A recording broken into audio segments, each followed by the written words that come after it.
आपसे होगा कि टूथ सेंसिटिविटी, इसका नाम तो हम सब ने बहुत सुना है। वेल एग्जैक्टली ये क्या होती है? टूथ सेंसिटिविटी वो अनकंफर्टेबल फीलिंग है जो पेशेंट को कुछ ठंडा, गर्म या एक्सट्रीम टेम्परेचर या एक्सट्रीम टेस्ट के टाइम लगती है।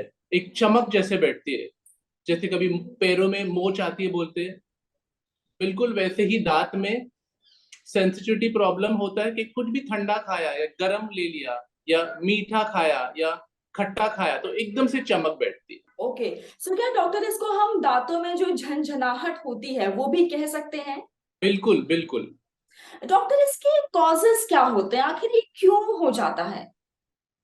देखिए, सेंसिटिविटी के बहुत सारे रीजंस है। एक तो फॉल्टी ब्रशिंग है।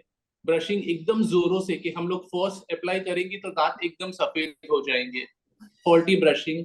फिर एसिडिटी, हाइपर एसिडिटी। एसिडिटी की वजह से क्या होता है, दांतों का इनामल जो ऊपरी लेयर है वो घिस जाता है, और जैसे दांत घिसते जाते हैं अंदर का नस खुलने लगता है, और नस और हवा में अगर ऊपर का दो लेयर निकल जाते हैं तो एकदम से चमक बैठ जाती है। और अगर मैं इसके लक्षण के बारे में बात करूं तो एक तो हो गया कि दांतों में झंझनाहट होती है, सर क्या इसके जी, अलावा पेन भी होता है?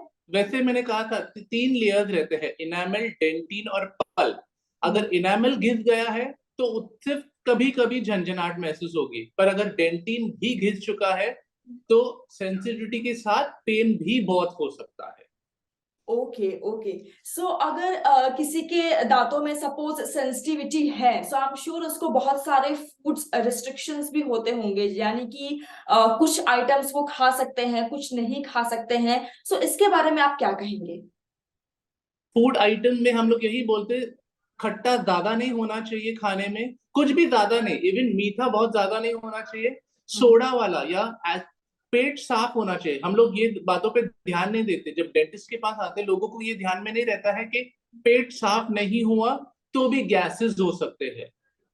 तो राइट। गैसेस कैसे, या तो हम लोग पास आउट करेंगे या मुंह की तरफ, मुंह से बाहर आएंगे। मुंह से बाहर आएंगे तो दांतों पे तो असर होना ही है, तो वापस घिसाई होगी दांतों की, सेंसिटिविटी बढ़ जाएगी। ओके, और अगर मैं आपसे पूछूं बिल्कुल बेसिक कि इसका कोर्स ऑफ ट्रीटमेंट कैसे होता है, तो आप अगर आपने रियलाइज किया स्टार्टिंग में ठंडा पानी या एसी में भी गए और ऐसे लगे कि कभी कभार दांत झंझनाहट होती है एसी में बैठे, तो फिर डिसेंसिटाइजिंग टूथपेस्ट से चालू कर सकते हैं। मतलब वो फर्स्ट लेवल पे है जहां झंझनाहट शुरू हुई है, तो वो अरेस्ट कर सकते हैं। 4 से 8 हफ्तों में अगर डिसेंसिटाइजिंग टूथपेस्ट यूज करेंगे तो उससे बैठ जाएगा, कंफर्टेबल हो जाएगा पेशेंट। एंड डॉक्टर, मैंने कुछ कुछ आर्टिकल्स पढ़े थे, आप मुझे बताइए वो फैक्ट है या फिर वो मिथ है। जैसे कि मैंने ये पढ़ा था कि हल्दी ऐसे में हेल्प करती है, इज इट अ फैक्ट और अ मिथ?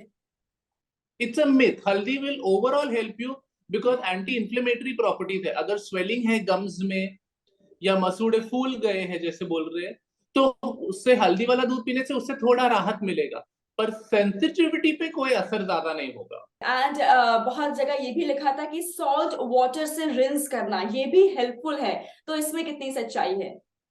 इसमें सच्चाई ये है कि सॉल्ट वाटर मुंह का पीएच बैलेंस कर देता है, तो गुड बैक्टीरिया उससे फॉर्म हो जाता है, तो उससे काफी मदद मिलती है। वार्म सॉल्ट वाटर गागल्स हम लोग बोलते हैं दिन में 2-3 बार करने को, उससे भी काफी राहत मिलती है। एंड लास्ट मेरा ये था कि does honey and warm water, क्या ये भी हेल्पफुल होता है? नहीं, हनी और वार्म वाटर से शायद वेट लॉस हो जाए, पर सेंसिटिविटी पे उतनी असर नहीं होता। ओके, एंड बस फिर आखिरी सवाल आपसे ये होगा डॉक्टर, अगर आप कोई टिप देना चाहते हैं मुझे या जितने भी हमारे व्यूअर्स हैं जो ये शो देख रहे हैं, सो वो टिप बाय द डॉक्टर वो क्या होगी? वो ये होगी कि अगर सेंसिटिविटी नहीं है, कभी भी कोई डिसेंसिटाइजिंग टूथपेस्ट यूज नहीं करे जब तक आपका डॉक्टर नहीं कहता है। लोग क्या करते हैं, न्यूक्लियर फैमिली है, किसी एक को सेंसिटिविटी है, बाकी 4 जन भी वही टूथपेस्ट यूज करते हैं। तो अगर फ्यूचर में सेंसिटिविटी इश्यू हो जाती है, वो टूथपेस्ट असर नहीं करती क्योंकि बॉडी को आदत हो चुकी रहती है। राइट। तो ये बहुत जरूरी है, जब तक आपको वो सिम्टम्स नहीं हो, भले 2 टूथपेस्ट लाने हो वही यूज करने हैं, और जिसको सेंसिटिविटी है वो ही डिसेंसिटाइजिंग टूथपेस्ट यूज करे। आई थिंक बहुत ही यूजफुल टिप थी, बिकॉज ये मिस्टेक्स हर कोई कर ही देता है लाइफ में कभी ना कभी, बिल्कुल। स्पेशली जिसकी जॉइंट फैमिली रहती है वो लोग तो डेफिनेटली करते हैं। So thank you so very much doctor, आपने अपने बिजी शेड्यूल से हमारे लिए वक्त निकाला। जी मनी हेल्थ शो की पूरी मोस्ट टीम आपको थैंक यू कहना चाहती है।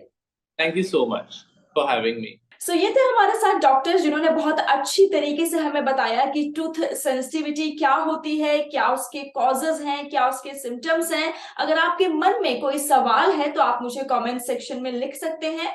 मैं आऊंगी नेक्स्ट शो में एक नए सुपर स्पेशलिस्ट डॉक्टर के साथ। टिल देन अपना ख्याल रखिए, क्योंकि अच्छी सेहत हमारा वादा। क्या आप जानते हैं, जी मनी के जरिए आप अपने हॉस्पिटल का बिल भर सकते हैं 12 किश्तों में बिना किसी ब्याज के। और जानकारी के लिए अपने हॉस्पिटल से संपर्क करें।